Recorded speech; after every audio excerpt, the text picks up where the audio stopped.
Bismillahirrahmanirrahim. Assalamualaikum warahmatullahi wabarakatuh. Izin memperkenalkan diri, nama saya Sikalatul Komari dengan NIM 2280-2060 kelas B 2020. Saya di sini akan menjelaskan tentang seni budaya dalam relasi tasawuf dalam mata kuliah Seminar Pendidikan Agama Islam. Selamat menyimak. Makna tasawuf. Tasawuf dari makna dan logat atau asal kata. Menurut Al-Syekh Abdul Wahid Yahya, banyak perbedaan pendapat mengenai kata sufi dan telah ditetapkan ketentuan yang bermacam-macam tanpa ada satu pendapat yang lebih utama dari pendapat yang lainnya.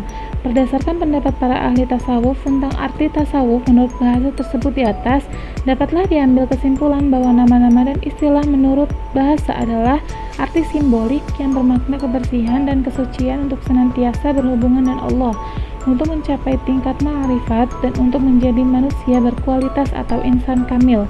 Menurut Abdul Husain Al-Nur, memberikan batasan dalam definisi yang lain, yaitu akhlak yang membentuk tasawuf. Tasawuf adalah kemerdekaan, kemurahan, tidak membebani diri serta dermawan. Dengan beberapa pengertian tasawuf tersebut dapat menunjukkan bahwa hubungan Allah dengan manusia yang tak terpisah sampai merasuk dalam kolbu, sehingga manusia yang bertasawuf itu selalu berada dalam daerah ilahi yang qadim. Karena manusia dalam pengertian kolbu dan ruh dapat dihubungkan dengan Allah Subhanahu wa taala seperti firman Allah Subhanahu wa taala dalam hadis qudsi yang artinya Allah berfirman dalam hadis qudsi, sekiranya aku diletakkan di bumi dan langitku tidak mampu memuat aku dan kolbunya orang mukmin dapat memuat aku. Hadis qudsi itu menggambarkan tentang bumi dan langit tak dapat secara langsung dekat Allah Subhanahu wa taala. Bahkan andai kata Allah Subhanahu wa taala akan ditempatkan dan diletakkan dalam bumi dan langit itu tidak sanggup membawa dan memuatnya. Akan tetapi sekiranya Allah Subhanahu wa taala akan ditempatkan dan diletakkan di kalbunya orang mukmin, niscaya akan sanggup dan mampu memuatnya, karena itu lebih martabatnya dibandingkan dengan makhluk lainnya. Setelah itu manusia punya nur, cahaya dari Allah Subhanahu wa taala, dengan demikian mudah untuk berhubungan nur dengan nur. Selanjutnya makna tasawuf menurut Hamka. Tasawuf berasal dari kata sawuf atau saf yang bermakna bersih.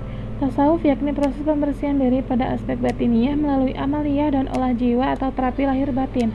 Tasawuf juga berasal dari kata sufah, yaitu tempat di sudut masjid yang digunakan para sahabat Nabi Shallallahu Alaihi Wasallam yang kuat imannya tapi miskin untuk tempat tinggal.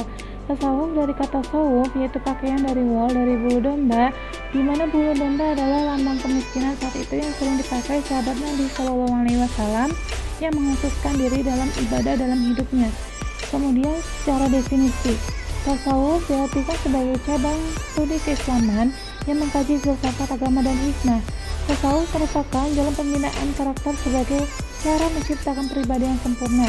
Namun, dalam perjalanannya, tasawuf dicitrakan sebagai disiplin ilmu yang bersifat personal atau ilmu yang terbatas kepemilikannya. Tujuan akhir tasawuf itu sendiri adalah etika murni atau psikologi murni yang mencakup yang pertama, penyerahan diri sepenuhnya kepada kehendak mutlak Allah Subhanahu wa taala. Yang kedua, penangguhan secara total keinginan-keinginan pribadi dan melepaskan diri dari sifat-sifat jelek. Yang ketiga, pemusatan pada perenungan terhadap Tuhan, tiada yang dicari kecuali Allah Subhanahu wa taala. Berdasarkan objek dan sasarannya, tasawuf diklasifikasikan menjadi tiga. Yang pertama akhlaki, yang kedua amali, yang ketiga falsafi. Yang pertama akhlaki. Tasawuf sangat menekankan pada moral atau akhlak yang hendaknya diterapkan dalam kehidupan sehari-hari guna memperoleh kebahagiaan yang nyata. Yang kedua amali, yaitu tasawuf yang lebih mengutamakan kebiasaan beribadah sehingga tujuannya agar diperoleh penghayatan spiritual dalam setiap melakukan ibadah. Yang ketiga filsafat, yaitu tasawuf yang menekankan pada masalah-masalah yang berhubungan dengan metafisik. Imam Al-Ghazali dalam kitabnya Ihya Ulumuddin membagi makom-makom yang harus dilalui seseorang untuk mencapai puncak tertinggi dalam spiritualitas. Yang ke-1 at-taubah, yang kedua as-sabar, yang ketiga al-zuhud, yang keempat at-tawakal, yang kelima al-mahabbah, yang keenam al-ma'rifah, yang ketujuh ar-ridho. Sedangkan menurut Abu Nasr As-Sarraj, maqamat dalam tasawuf adalah sebagai berikut. Yang pertama taubat, yaitu memohon ampun kepada Allah Subhanahu wa taala atas segala dosa dan kesalahan serta berjanji dengan sungguh-sungguh untuk tidak akan mengulangi perbuatan dosa yang telah dilakukan. Yang kedua, wara', yaitu menghindari diri dari perbuatan dosa atau menjauhi hal-hal yang tidak baik atau subhat. Yang ketiga, zuhud, yaitu menjauhi dari perkara yang bersifat keduniawian. Yang keempat, fakir, yaitu tidak meminta lebih daripada yang haknya, tidak banyak berharap, dan memohon rezeki kecuali hanya untuk menjalankan kewajiban yang mendekatkan diri kepada Allah Subhanahu wa Ta'ala. Yang kelima, sabar, yaitu menghindari dari hal-hal yang bertentangan dengan apa yang dilarang Allah Subhanahu wa Ta'ala, tenang ketika mendapatkan cobaan atau musibah. Yang keenam, tawakal, yaitu penyerahan diri seseorang hamba kepada Allah Subhanahu wa Ta'ala setelah ada usaha maksimal. Yang terakhir, ridho, yaitu menerima qada dan qadarullah Subhanahu wa Ta'ala dengan hati yang senang, mengeluarkan perasaan yang benci sehingga yang tinggal di dalam hanyalah perasaan yang senang dan gembira saja. Untuk melalui tangga-tangga perjalanan spiritual dibutuhkan suatu tekad yang kuat, mujahadah, dan juga selalu menjaga komunikasi dengan Allah Subhanahu wa Ta'ala. Oleh sebab itu, Harun Nasution mengatakan bahwa tasawuf merupakan upaya pembinaan akhlak yang mulia atau at-takhallaqu bi akhlaqillah, yaitu berbudi pekerti dan bersifat budi pekerti dan sifat-sifat Allah Subhanahu wa Ta'ala. Disinilah hubungan antara tasawuf dengan akhlak terjalin begitu eratnya, di mana tasawuf melatih manusia agar memiliki ketajaman batin dan kehalusan budi pekerti sehingga tumbuhlah akhlakul karimah dalam bersifat dan berperilaku. Selain dari pendekatan maqam, hubungan tasawuf dengan akhlak juga bisa dilihat dari sisi ibadah yang lain, yaitu sholat, puasa, haji, zikir, dan lain sebagainya yang dilakukan dalam rangka mendekatkan diri kepada Allah Subhanahu wa Ta'ala. Tasawuf merupakan representatif terbaik dalam pembinaan akhlak yang mulia. Tasawuf merupakan jalan terbaik seseorang agar mencapai puncak tertinggi dalam spiritualitas dan mendekatkan diri kepada Allah Subhanahu wa Ta'ala. Maka aspek ini jangan diabaikan karena akan menyebabkan keringnya nilai ajaran Islam. Akan tetapi, ketika tasawuf dipahami sebagai sesuatu yang menjauhkan diri dari kehidupan masyarakat, yaitu dengan menyendiri dan mengasingkan diri dari keramaian secara fisik, tentu kesempurnaan hidup seorang hamba tidak akan tercapai. Karena dalam tasawuf, akhlak atau karakter merupakan perwujudan persatunya iman, Islam, ihsan, atau dalam dunia pendidikan disebut aspek afektif, kognitif, dan psikomotorik. Hubungan vertikal manusia dengan Tuhanlah yang memberi dimensi spiritualitas pada kehidupan manusia. Bentuk-bentuk peribadatan hanyalah aspek fisikal dari hubungan tersebut, dan justru hubungan vertikal itulah yang memberi dimensi spiritualitas pada prinsip moral yang realisasinya dalam sistem kemasyarakatan dan hukum. Kita ketahui segala hal ihwal yang berkenaan dengan pengalaman keagamaan atau sering disebut juga pengalaman mistik, itu dalam tradisi disiplin keagamaan Islam disebut tasawuf atau sufisme.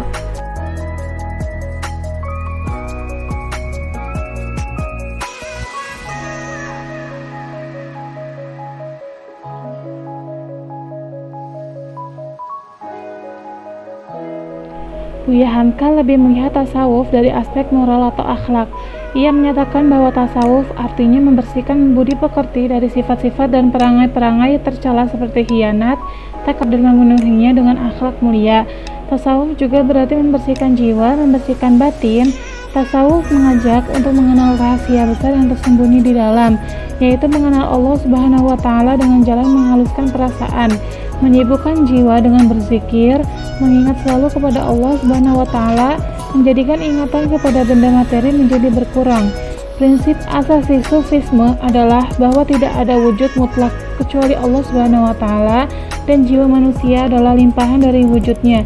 Dengan demikian, hakikat tasawuf adalah proses mendekatkan diri kepada Allah Subhanahu wa Ta'ala yang dengan itu seseorang menempuh berbagai perjalanan yang mengantarkannya stasiun-stasiun tertentu yang disebut maqam. Sedangkan maqam adalah tingkatan seorang hamba di hadapan Allah. Maqam ini dapat diraih melalui berbagai usaha atau latihan diri seorang hamba. Dalam kehidupan modern, maqam dapat dipahami sebagai usaha atau latihan yang dilakukan seorang hamba yang ingin memiliki kedekatan dengan Allah Subhanahu wa Ta'ala. Terima kasih atas perhatiannya. Kurang dan lebihnya saya mohon maaf. Billahi taufiq wal hidayah. Wassalamualaikum warahmatullahi wabarakatuh.